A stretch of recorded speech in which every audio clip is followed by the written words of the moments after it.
En este planteamiento nos pide hacer una diferenciación si lo que ocurre en cada proceso es calor Q o trabajo W.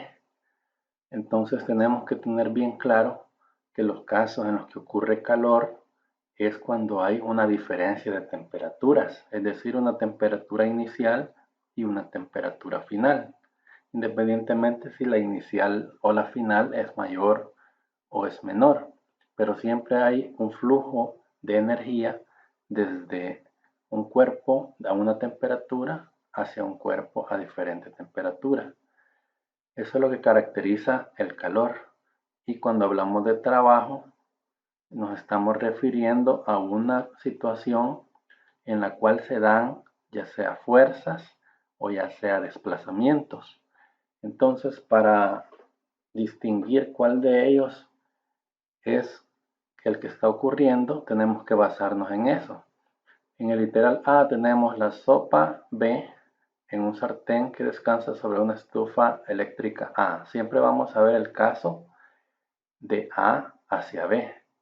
En este caso dice que esa sartén que descansa sobre la estufa eléctrica se calienta, es decir, la estufa provoca que la sartén se caliente, es decir, aumenta su temperatura. Estaríamos refiriéndonos a calor.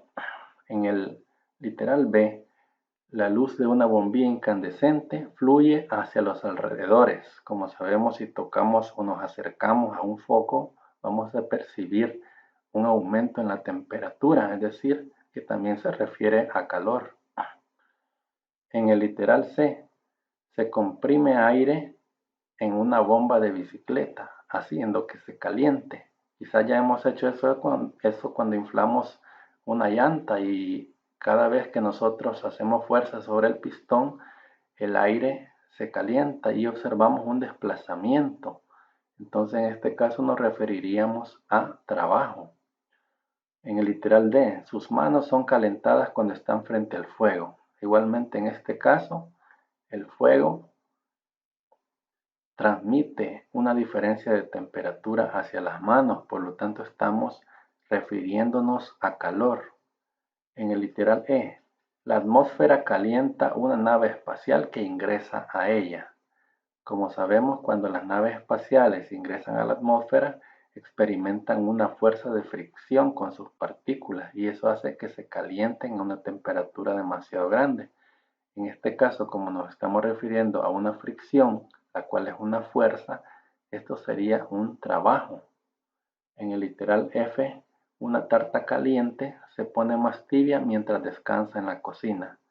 En este caso, la tarta o cualquier plato que nosotros cocinamos, sabemos que cuando lo dejamos ahí, empieza a liberar el calor, empieza a ponerse más frío, es decir, a intercambiar la temperatura o el calor con el ambiente. En este caso se referiría el F a calor. En el caso del literal G, una silla B se calienta después de que usted se sienta en ella durante un rato. Igual tenemos un intercambio de calor del cuerpo hacia la silla. También sería calor el literal G. Y en H, una broca se calienta después de que el taladro la hace girar. En este caso, al igual que en el caso de la nave que entra en la atmósfera, tendríamos una fuerza de fricción entre la broca con el material. Entonces, al ser una fricción, una fuerza, estaríamos también refiriéndonos a una condición de trabajo. También sería H, trabajo.